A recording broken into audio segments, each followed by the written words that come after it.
fun fact, right? Did you know women, when they read a novel, were submitted into psychiatric wards many, many years ago? Coming up. Yeah, you could get submitted into a psychiatric ward for doing For anything novels. as a woman. Medical term for madness, I suppose. The split from reality. I don't like that term. Women used to be prescribed sexual experiences, masturbation to cure their hysteria. So, I mean, even things like homosexuality at some stage was a diagnosis.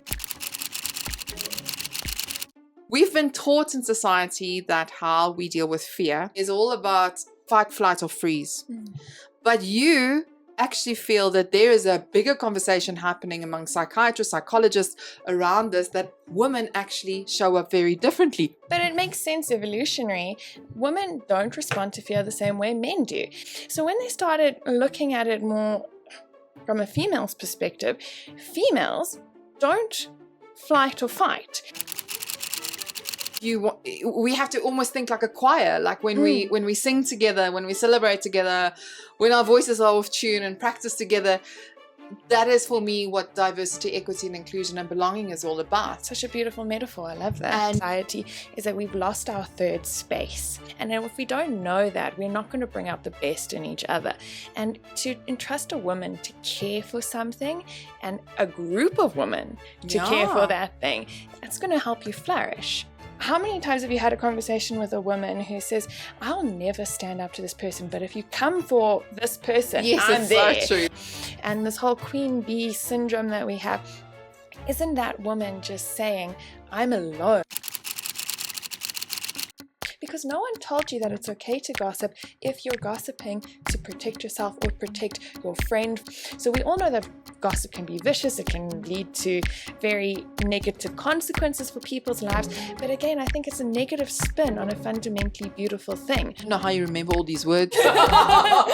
You are about to be enlightened. I sit down with Dr. Cherith Herold, and she talks me through this whole concept of how women don't respond to fear the same way men do.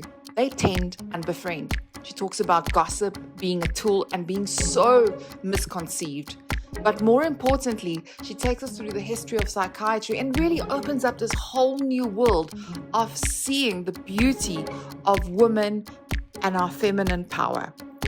If you want to join the Conscious Leaders movement, go to the following link: linktree/Carmen Murray. There you will find all the resources, activities, as well as the link to our podcast, the link to our YouTube channel, and then also all of the current activities that we are hosting, as well as access to our digital magazine.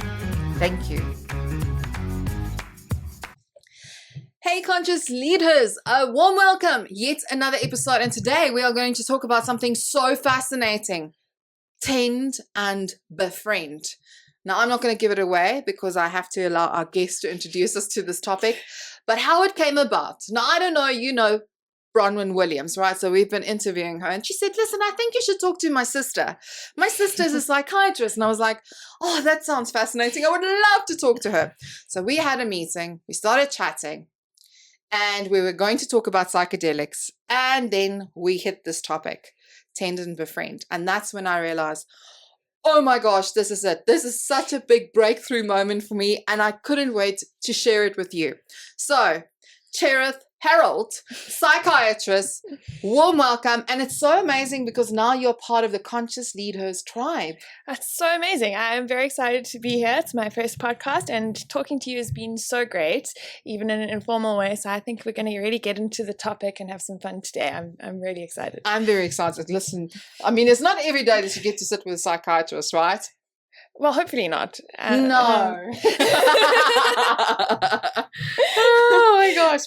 Okay, so before we get started, give me a little bit of background. How did you decide that this is the thing that you wanted to do for the rest of your life? Because, I mean, it takes a lot of work to be one-on-one with people and their problems. Well, I mean, to be very honest, it was serendipity or happy fate accident. I was in medicine for all the wrong reasons. Oh, what is all the wrong reasons? You know, the reasons of you're smart, this is what you should do, or now you're dating someone in it and you just carry on the pathway that's in front of you. And halfway through, I realized I was miserably unhappy in medicine and I didn't want to do it. And I was ready to quit and put down my books and do something I wanted to do. And I had my very first rotation in psychiatry. And on day 2, I went home and I said, this is what I'm going to do for the rest of my life. Oh, wow. There was just something about the atmosphere and the experience that ignited something in my soul. And after that, it became a singular focus.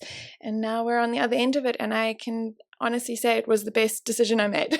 I love that. I'm so happy to hear that, because it's so important to make career decisions that serves your soul before you can serve others, especially when you're dealing with the psyche of human beings. Hey, it's such a privilege, and it's something that I become aware of every single day when I wake up, is that I get to do the most miraculous thing any human can do, which is connect with other people and be there for them in the most vulnerable spaces and hold it for them. And that is a privilege that some people don't even get to experience with their partners and their family members. And here I am as a stranger being offered that level of intimacy and vulnerability from another human being, and it's not something I take lightly. It's honestly a beautiful experience. I was going through a social media doom scrolling moment, you know, when you just like, oh yeah, we all know that moment. And then there was this one post by a psychologist that really left me thinking a lot about this for the past few weeks, about this idea of Western psychology and indigenous psychology, and really how different it is, where the modern way of the individualistic system teaches you to get rid of everybody in your life, where the indigenous cultures is all about conflict resolution and let's work as a community and sort this problem out and let's get along. I mean, what's your view on that? Oh, it's so interesting that you bring that up, because there have actually been studies done on this. They don't call it indigenous or Western, they say warm and cold climate countries. So what they did was they actually did a study on how psychosis presents, and that's the medical term for madness, I suppose, the split from reality. I don't like that term. So they were just studying how psychosis presents across different cultures. And what they discovered sociologically many years ago is that warmer cultures tended to have more family-based interactions, more community-based lifestyles, where it's large gatherings, open door policies, neighbors, communities, family members sharing space and sharing time together. Those people who ended up with diagnoses of schizophrenia or psychosis had a higher tolerance for the intrusive thoughts and intrusive ideas, that they didn't find it scary when pathological auditory hallucinations occurred. Whereas Western and cold countries, as they described it, where your homes were insular and your lifestyle was more isolated from other people, found auditory hallucinations intrusive. So their entire demeanor and reaction to psychosis was more pathological and extreme. So it goes to the most extreme version, which is how we present in psychosis, but also in our day-to-day life and how we interact with people is very culture-based. But you know, this is fascinating, because we have a loneliness pandemic now. If it's like loneliness, because I mean, we're getting robots now to keep us entertained, and we're in front of the screen, we look at our mobile phones. I mean, what is the role that technology and the digital culture is influencing the cold and warm cultures? I think that has not been properly established. So what I will say is entirely my own opinion on it, and I want it to be taken just as that. But I think it might actually be equalizing it, because it's not, warmer countries are using social media very similarly to the colder countries, and it seems to be more globalized. So I think it is more isolating to the individual, but it's making the global experience of being alive a bit more similar. And being alive at the same time and connecting. Fun fact, right? Did you know women, when they read a novel, were submitted into psychiatric wards many, many years ago? Oh yeah, you could get submitted into a psychiatric ward for doing for anything novels. As a woman, right? That is just showing how crazy this culture was. Like, women were not allowed to read novels, and if they did, they were seen like as being possessed, and then they had to go into psychiatric wards. Well, psychiatry has a very dark history. We all know this, but I don't know it. Oh no, it's got some pretty dark origins. It used to be a very good tool for social policing, if that makes sense, because we said aberrant behavior that wasn't part of the norm of society was madness or crazy or needs to be institutionalized. So it became this fringe where you sort of sent people that didn't fit into your perfect society. And as society shifted across the different decades, what it meant to be aberrant to that society, it changed the definition of what it required you to be admitted. So, I mean, even things like homosexuality at some stage was a diagnosis that could be treated and a part of the realm of psychiatry. And we've seen many diagnoses go that way. Women used to be prescribed sexual experiences, masturbation to cure their hysteria or their mood swings. So we know that it came from somewhere, and unfortunately, when we do speak about normal and abnormal, we do have to ask a more philosophical question of who gets to decide that.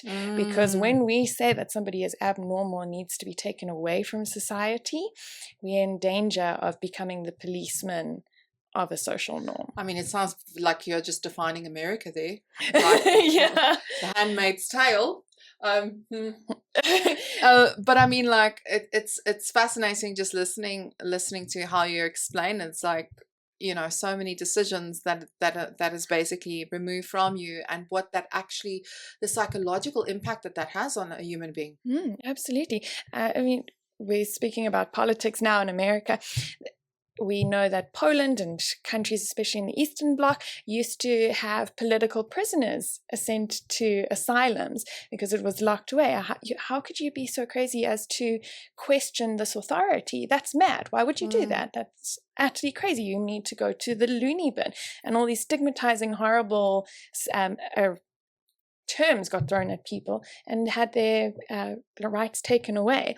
So South Africa is actually quite progressive in terms of its constitution, and for quite a few years now we've had a policy of deinstitutionalization, which basically means anyone who is deemed as a mental health care user, someone who needs assistance due to their mental health issues, the ultimate goal is to rehabilitate and reintroduce into the community, which I think does add a certain level of protection to us as practitioners, that we don't end up taking people out of society and becoming those policemen that remove you from the perfect picture of what we're trying to represent as a community. I love that you're mentioning that. I'm just thinking, you know, from a cultural perspective, South Africa specifically, because of beliefs around psychology or seeing a psychologist, rather go to God. God will sort these problems out. How do you handle those conversations when they happen, to make sure that the individual that you're working with gets the necessary help? So, I mean, that's a topic on its own, but very basically is we sort of use the law of common man. So if your belief that matches an established religion, matches your community, matches your family, your chosen tribe, whether it be a partner you're with or the family you've created or chosen, if it matches an established thing and is not interfering with your other help-seeking behaviors, it's not our right as medical professionals to have any intervention or say in that belief system, because we know that psychiatry and spirituality go together in a very powerful and remarkable way, and that people who have belief systems have better connections to communities of people that share the same belief. They have better outcomes, they have better coping mechanisms, better internal narratives to help explain the trouble that they're going through.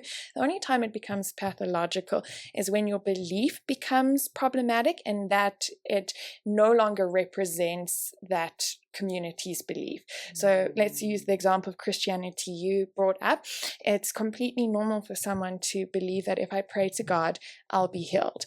If you start saying, I am God and I can heal you, no one in the church community is going to agree with that statement.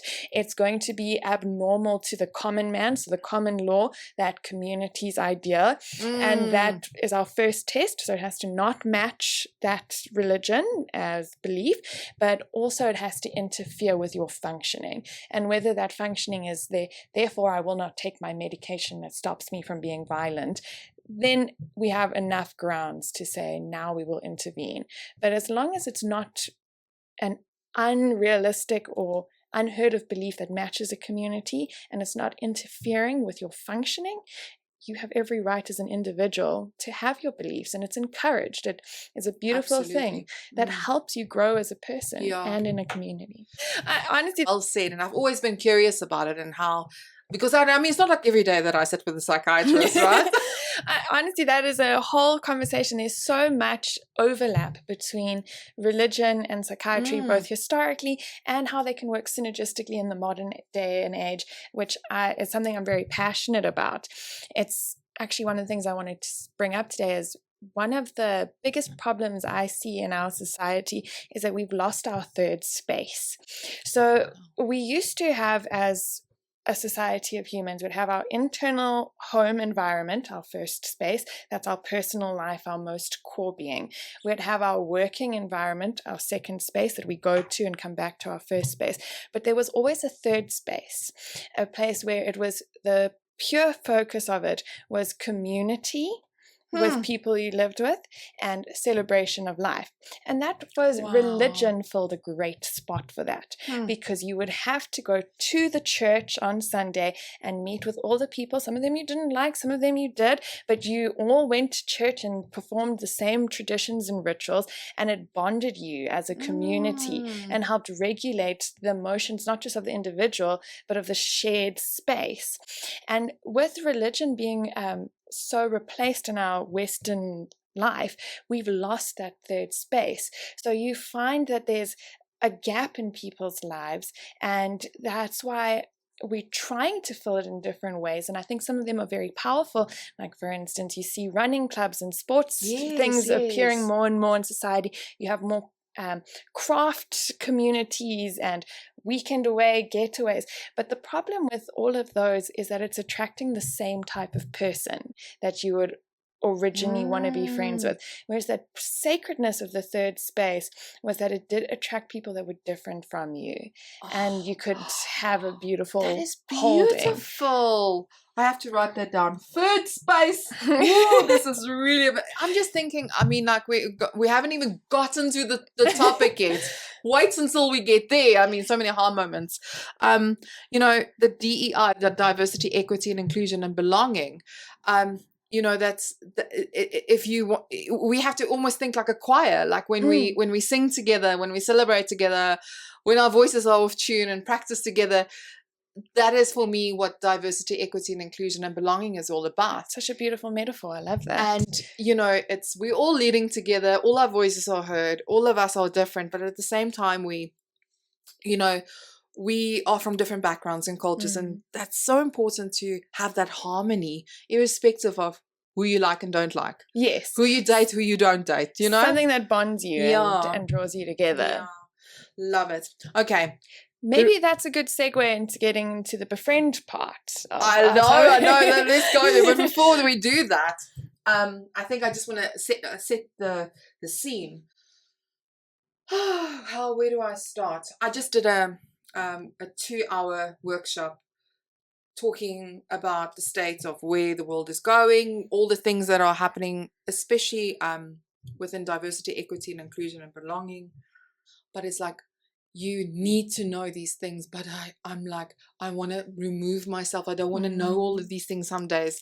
And it made me realize, you know, and it's not just, you know, this feedback, but a lot of people are almost hiding from the truth and what is happening in the world right now, and trying to protect our peace in moments.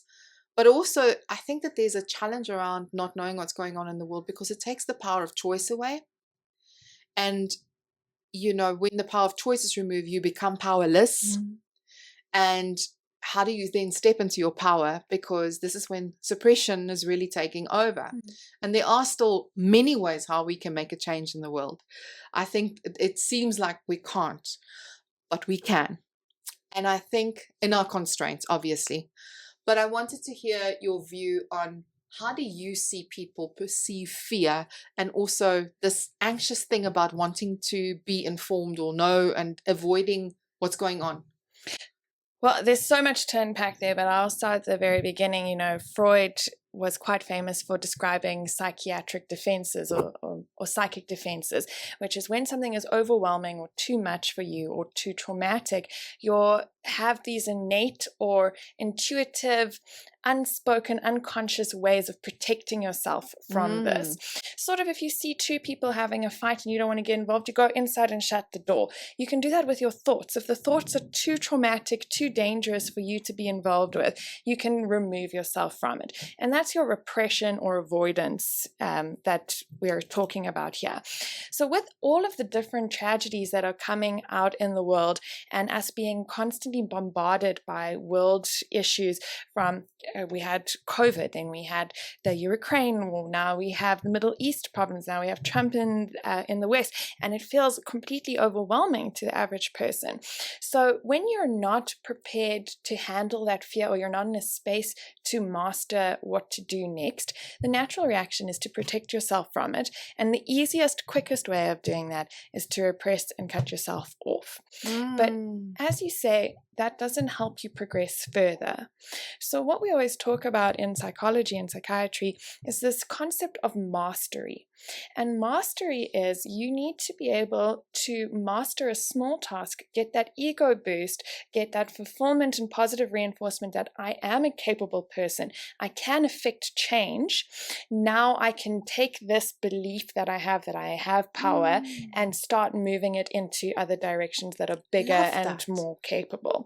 And that's why children who get given everything don't do well with trouble later, because they have to have a certain level of failure that they then overcome to get that mastery. And the more mastery you have over difficult situations, the more resilience you have to bigger issues, bigger traumas, and you're more able to then face these different factors. So when it comes to such a big concept as an entire population dealing with a global pandemic of constant trauma, it becomes a bit difficult to speak on the population level, and it's much easier to speak on the individual level. And that is, why is this person so traumatized that this feels like something they can't even comprehend? And it probably is that they are somehow being affected by these world events, or are at risk of being affected by them. 100. They may know someone who lives in that country, or know someone who is transgender, or know someone who has HIV, and all of those are the people that are being affected the most by these policy changes. And I think if you get to the root of that trauma and find a holding space for that person and help them master the feeling in there, they might be able to start opening their eyes and handle it in a bit bigger way. But I love that you've just mentioned it, because as you said it, I'm just thinking, can you imagine how it must feel for South Africans that have gone through the apartheid regime and all the restrictions and watching the fascist regimes grow worldwide, and that trauma revisiting. It can't be easy. And I mean, I have so much empathy and compassion for people, and I think, I mean, I don't even know if I'm asking these questions and I don't even know if there's a right way of asking them. But what is the difference between cognitive dissonance and disassociation? Where are they marrying or disconnecting, or is it the same thing? I think you're asking the question perfectly. And what that comes down to is, where does the science of psychiatry begin and where does the art of philosophy start? The two are bridging towards each other, because what you're basically asking is, what's the difference between the mind and the body? What's the difference between the soul and the body? And that's a question philosophers have been wrestling with since the dawn of time. time. But ultimately, we can draw parallels between both. So when we talk about the cognitive dissonances or the psychic defenses that are described by Freud or the other psychoanalytics of the time, we're talking about the manifestation of biological reactions. Mm-hmm. When we talk about dissociation, we can get that down to a very physiological mechanism. We have this nerve that runs from our brain through our spine to some ganglion that are little nerve clusters that are across the back of your spine, and that regulates how your brain affects your breathing and how your heart rate and breathing affect your conscious perceptions of what's occurring. So whenever we have a fight or flight reaction or a fear reaction, this vagus nerve, the nerve that connects the two, can regulate how our body responds to that fear, and we call that vagal tone. So the ability for your heart rate to respond to situations and then calm down within a certain period of time is called your heart rate variability, and that shows how strong or how toned your nervous system is to handle things. The same way you strengthen a muscle by practicing, then you strengthen your vagal nerve responses. That's how well you respond to fear. So if your vagus nerve responds to fear by controlling heart rate, breathing rate, your ability to embody that feeling, when it gets overstimulated, we get dissociation, and that's when you get into complete shutdown mode on a neurological basis. And you can see that with animals that are being hunted. If a lion is running across the Serengeti and attacks a gazelle, the first thing the gazelle is going to do is go from peacefully eating to sprinting, trying to get away, running away.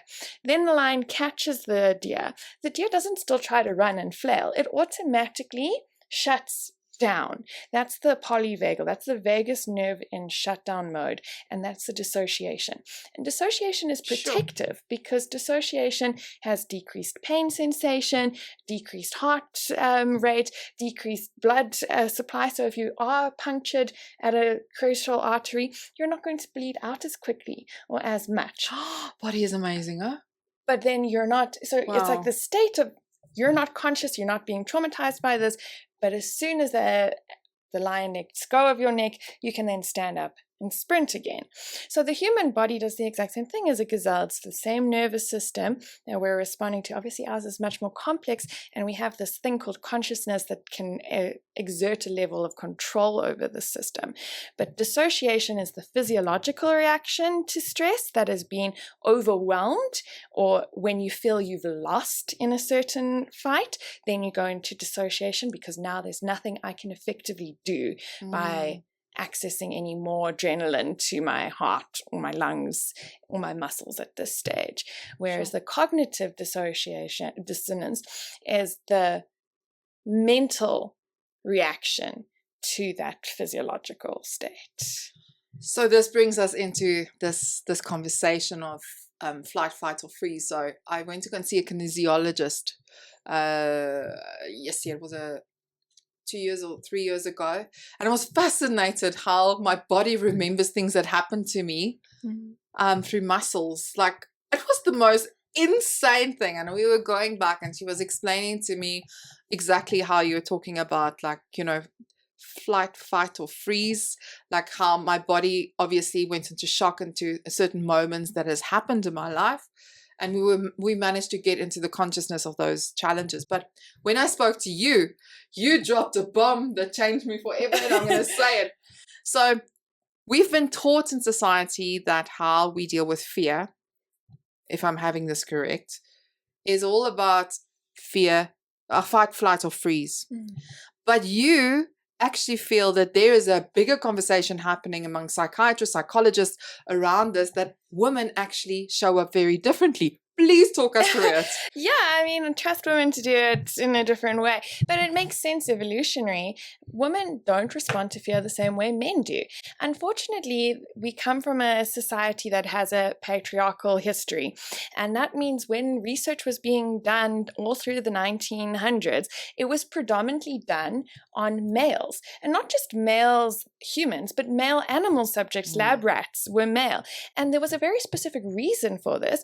Scientists looked at females and they said, okay, the hormones go up and they go down. that's too many variables. That's too complicated. Let's just do it on men because then we can isolate more variables, which is very scientific and it's, it ticks all the boxes, except it does sort of ignore the fact that the results are then not globalized.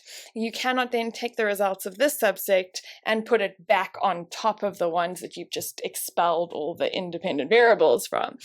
So all of our studies up until the 1990s were on males' responses to stress, and they are completely different to female ones. So when they started looking at it more from a female's perspective, females don't flight or fight. Ask any woman, you are sitting with your baby and someone comes, are you going to drop the baby and run away? No. Not possible. Are you going to hold the baby with one hand and try and punch the assailant? No. What are you going to do as a woman? You're going to scream. You're going to call for help. And that is how societies and not just human societies, animal societies are structured, that females do better in groups. Females have lower stress hormones when they're in groups of other women. They have higher levels of oxytocin, which is our bonding hormone. But not only is it our bonding hormone, it is linked with estrogen. And estrogen, we know, is protective from depression and psychosis. And it's good if we have estrogen for menopause. It is. Like, seriously? It's a really important thing. So not only are you psychologically happier, you're more protected. So now if we just take it a logical step further before we even get into the science, we can very clearly see how women behave. So now if I'm in a group of women, because I feel safer and I'm feeling more relaxed, I'm not as nervous or stressed, and we have young that we're attending to, etc., does that group of women go and fight or physically do they see the predator or somebody that's dangerous and go and attack them? No, they don't. They do more verbal signaling. They gossip, or they make alerts, or they go and tell other people that this man or this person is dangerous. Can you help us? Can you assist us with this? So women send out verbal signals asking for the other people to tend to them while constantly protecting the more vulnerable members of their group. And that's when you get to the tending side, because the primary focus is looking after one another. So we made friends, we're looking after our young, and we very clearly know, we can tell this from any experience we've had as women growing up in the world, that only if somebody then comes and attacks your friend, that's when you get involved. Yeah.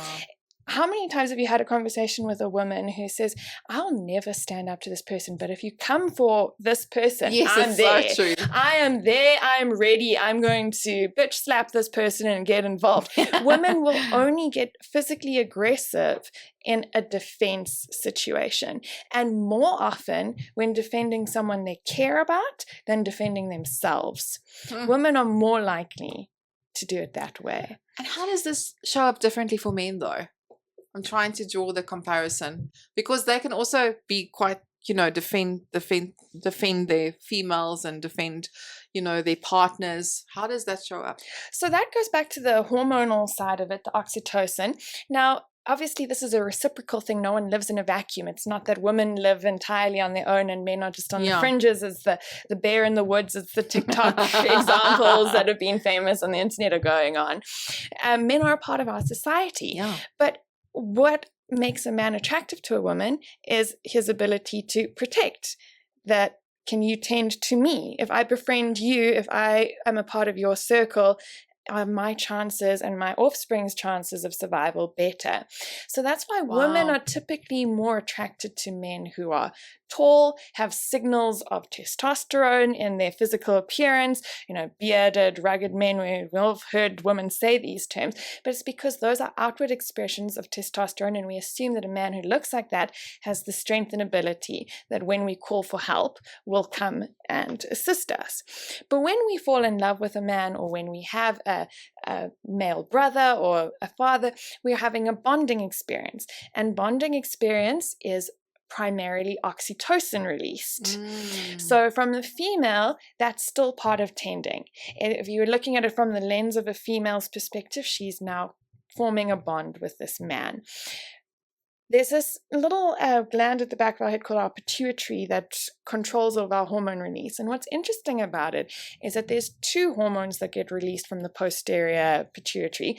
And those are the only two hormones that get released by nerves, not by other hormones floating in the bloodstream, but by nerve reaction. One is oxytocin, which is our female one that we've spoken about. That's all about connection and bonding. The male one is vasopressin. And that gets released when they accomplish something with another member of society. So a male, so it's a physical world. It's a physical world. And that's the male equivalent of that deep bond. If I can achieve something with my partner, if I can do something for them, if I can build this with another man, that is when they have the greatest level of connection from a masculine perspective.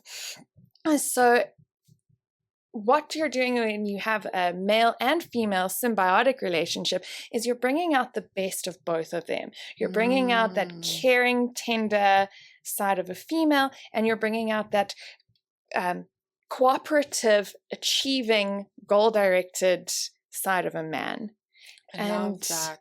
It can be a really beautiful thing. Yeah.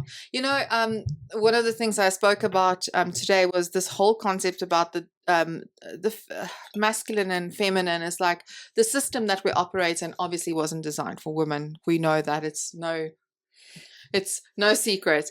But the system that we operate in is so goal orientated. Get things done. It has to be this, and we need to have a transaction. We have to have all of these things. Whereas with women, it's about process being together and being very process aware. And I was thinking a lot about this lately is in the age of artificial intelligence, how all the answers are out there in the world, and now we need more and better questions rather than the answer.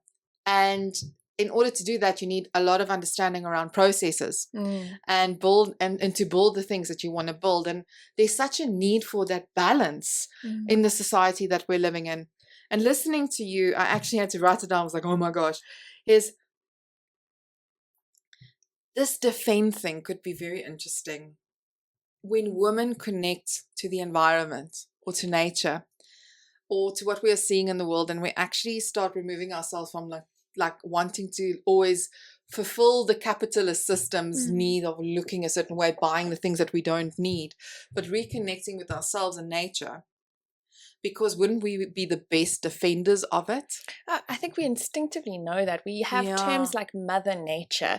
We have this intrinsic awareness within ourselves that females are good protectors and carers and nurturers. And we can say that it's sexist, but there are physiological differences between the two sexes. And if we don't know that, we're not going to bring out the best in each other. And to entrust a woman to care for something and a group of women to care for that thing, that's going to help you flourish. And that goes from everything from nature to animals, to pets, to families, to relationships and partners. There's a lot of studies that show that single women do better on all metrics than married women, but married men do better on all metrics than single men. Wow. And it's because a female will put herself aside if it means that attending to this person, caring them, helping them flourish and nurturing them is better for the family or the group environment. It's like women have been primarily created to help others, to love and to care. But the problem is that if we only look at it from a masculine perspective, then we forget about that woman, and her ability to provide that love is not going to be enough to sustain something long term, because she needs to have her own fulfillment. And that sort of brings us back to what fulfills women. And I'm sorry to say this to all men out there, but it's other women.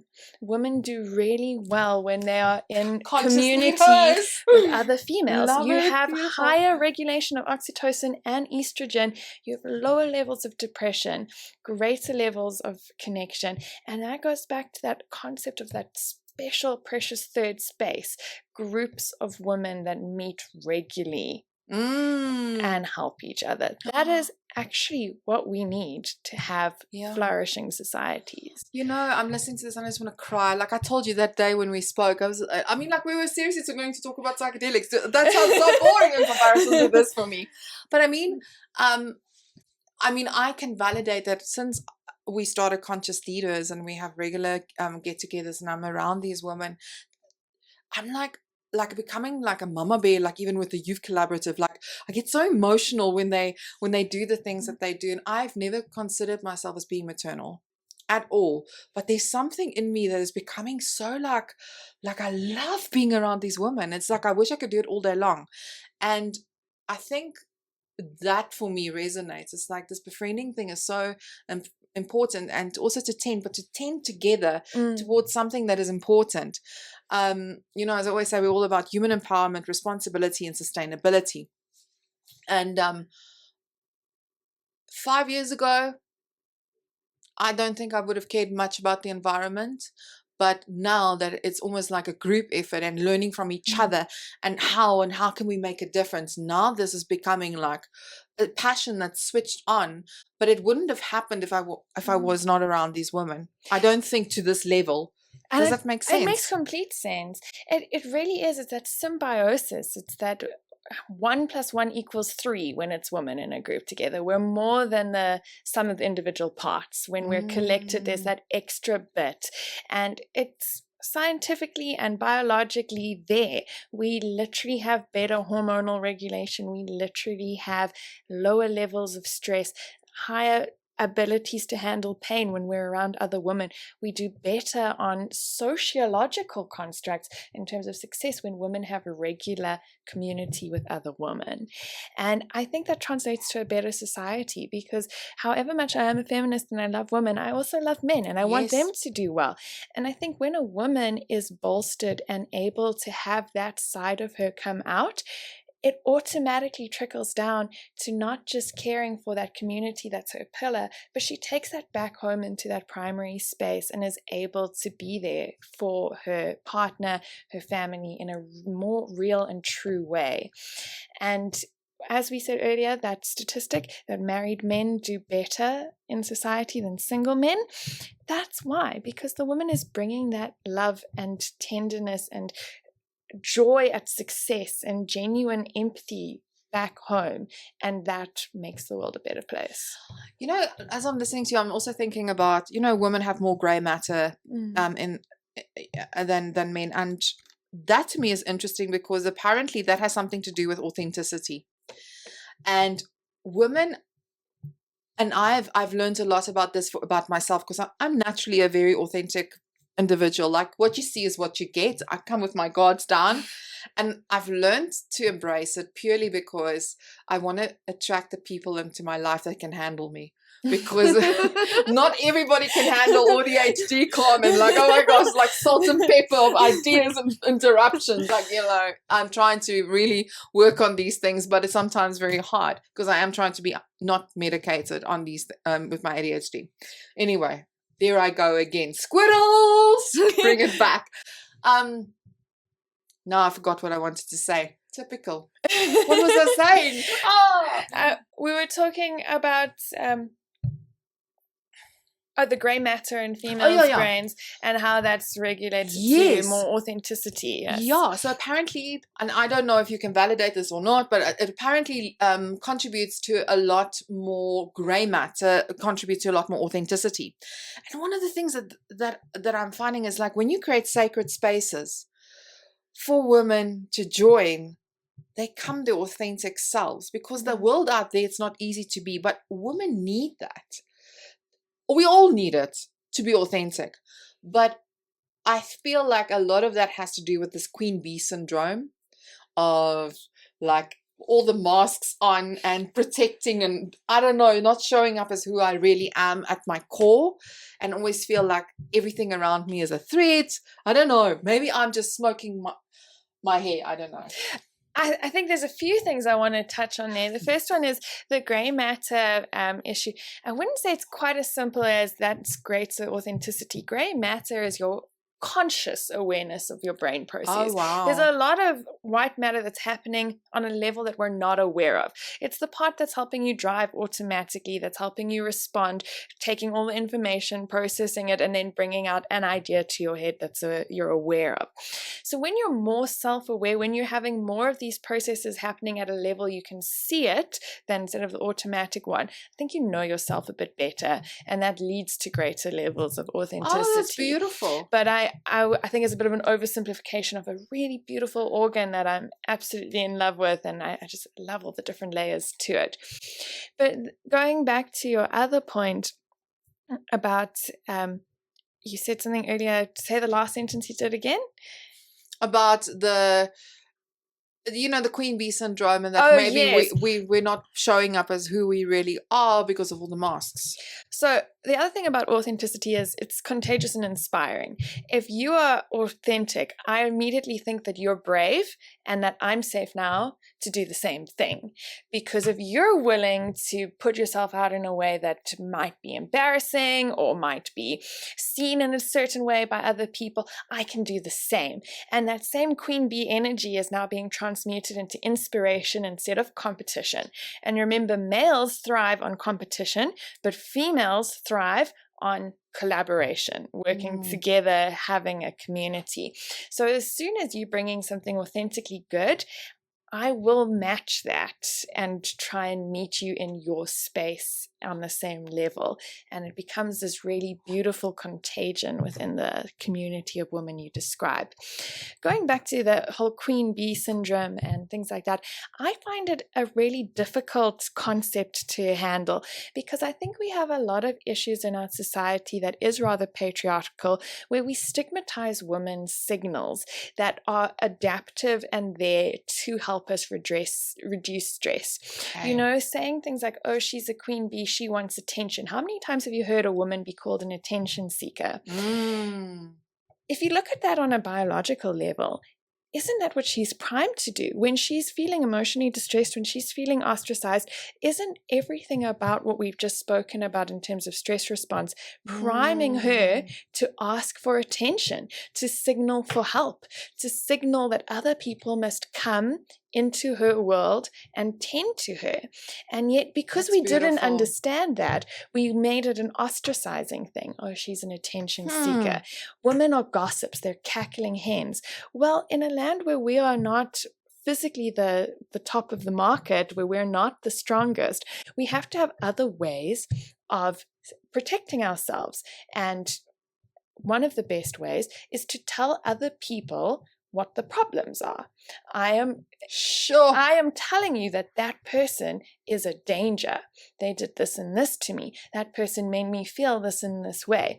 That is now telling the tending group of other women who to be aware of. And they're going to go and look to their male partners or their male awarenesses or people that they can and trust to do something about it. So we all know that gossip can be vicious. It can lead to very negative consequences for people's lives. But again, I think it's a negative spin on a fundamentally beautiful thing, which is we're creating a community of people where we're sharing information about our fears. And when we do it in the right way, it's no longer a bad thing. It's a positive thing. And this whole queen bee syndrome that we have, isn't that woman just saying, I'm alone in a world that I don't belong being alone in?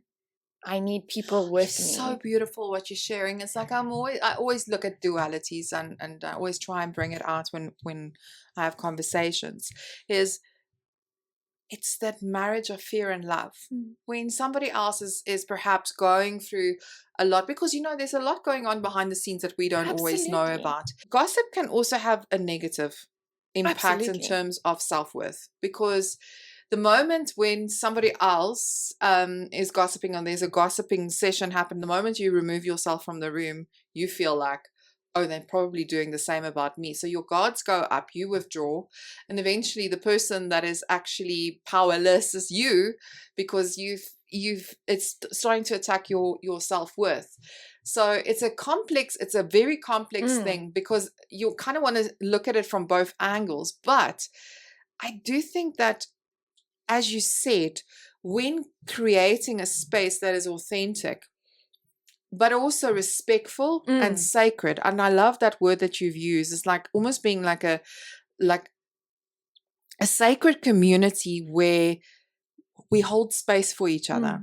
And so, okay, right, why are you feeling like this? Why are you on this? Because, I think also what we say also impacts how our counterparts perceive us as a group. So we also have to think about that.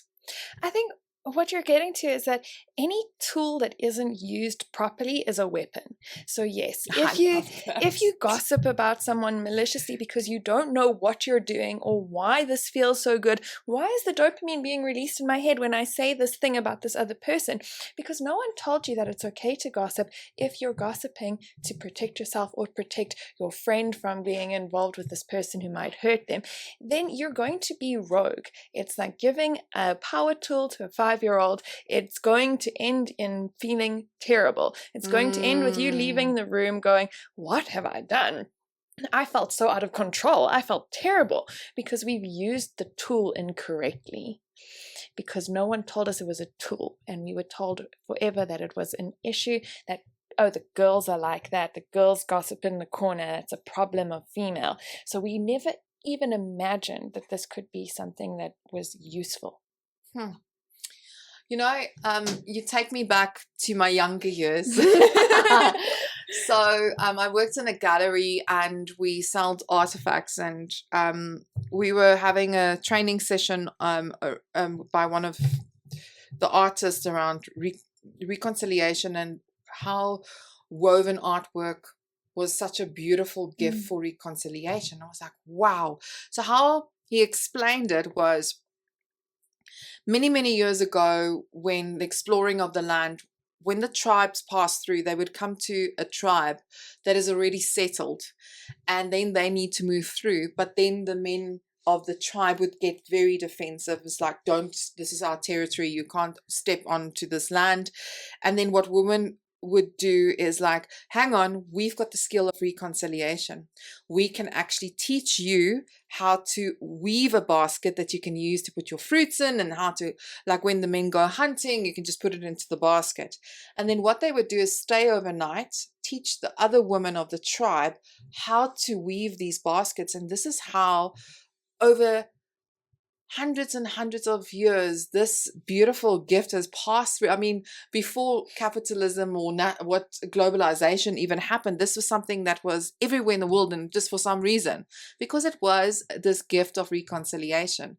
And it reminds me of that thing, is when we do something constructive together, when we get our hands busy and we have community and we talk and we reflect and we walk out with something that we can say, we've done this together. I feel like it's something so much different.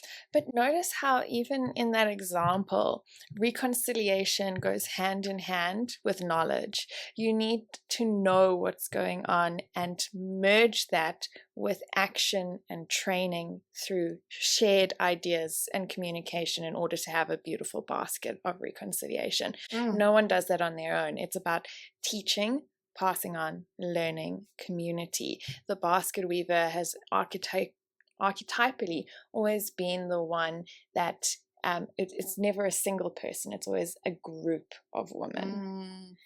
I really believe that. I believe women can really be the conduits and the midwives of getting us to a place of peace. I really believe it. I'm very biased because I am a woman and I love being a woman. I think that it's a beautiful gift, and I think in a world where we're told to be more like a man, I want to say be more like a woman. I love it. Soft power. It's really powerful. Okay, so I want to go back now, because there was something you said just now, and when you were talking about the research that was done on male animals, like I think I read like in 2018 was for the first time that they said, okay, hang on, we should use male and female, have both genders. That is like that was a year before the pandemic, right?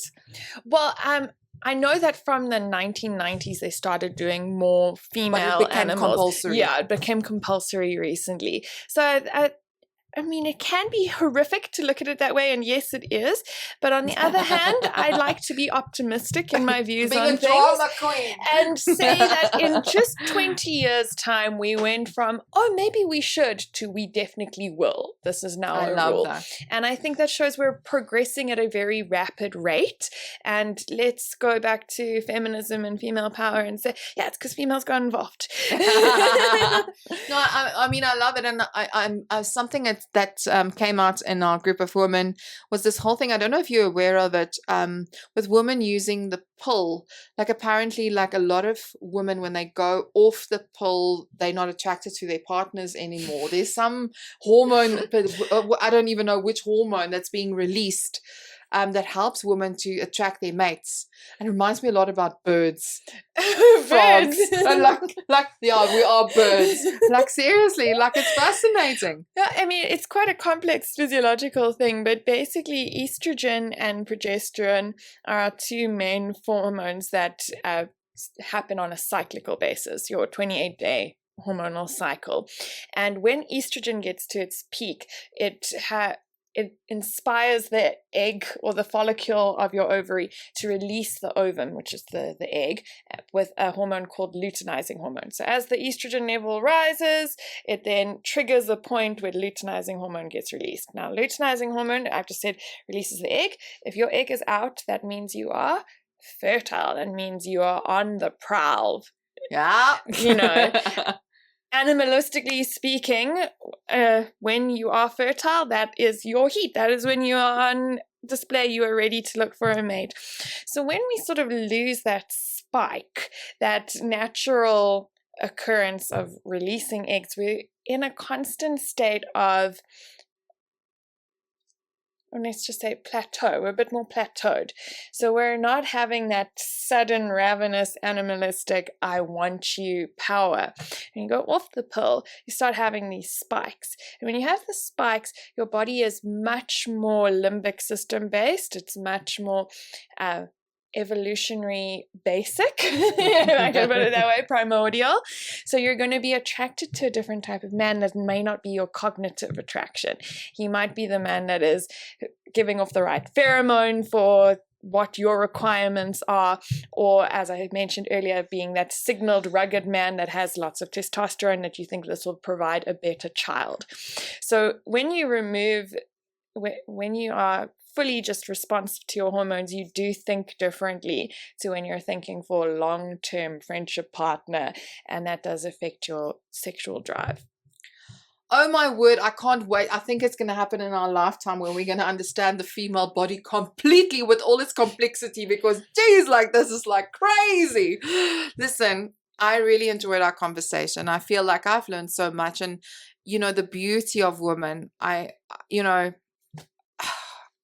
being so privileged, being surrounded by women like yourself and all the strong women within our community, it just makes me feel we're onto something good here. And you know, so many times when we look at what's going on, it's like always like, we need to have 1 million people in this community. Sometimes just having a small powerful community of women, you don't need to have so much to get the nurturing part of it. Even if it's 5 people, I'm sure that's fine. Oh, absolutely. Having your own healthy community of women that you always know that you're around. Because some of us, like my personal space, I can like really close friends. Is 4. I can't handle more than that. And it then obviously expanding into the community, but that's different, right? Yes. And the dynamics. And I think that every woman should consider and looking at having a small, healthy community of women that you just always have. That's my ride or die, Absolutely. And I think it goes back to something I said earlier about the importance of third space. And I think it's really amazing that you're doing this LeadHERS, Conscious Leaders, because it's providing that space. It's providing a sacred space for women, and I think that's really beautiful. So thank you for including me in that. Oh no, it's so amazing to have you part of this now. I'm like, we're gonna have you back talk about a lot of things, because I feel like I can go squirrel hunting with you. I'll be right there with you. Hey! Can follow a train of thought. You see, who said psychiatry needs to be boring? Did like people it was everything. say that? No, but I mean, like I have to tell you, like I have started feeling so passionate about understanding how my mind works, how thoughts work. I actually believe consciousness, the pyramid, the hierarchy of needs, should be inverted, and everything starts with a thought, right? So consciousness should be our base level at all points in time. I don't know if you've done the podcast, listen to telepathy tapes. Have you listened to it? No. Oh my word! I've started touching on it, and it's about these children that have autism, but they don't talk, and how they can communicate with each other through telepathy. And how they've managed to do all of these research studies with them and started learning how they can communicate with each other and know each other's thoughts, but they never talk. And how the parents said, yeah, duh, we've known this for many years. Like the doctors didn't believe us. Look into it. I think we need to be very humble as the medical profession, that most often the things we struggle with a lot, somebody else goes, but duh.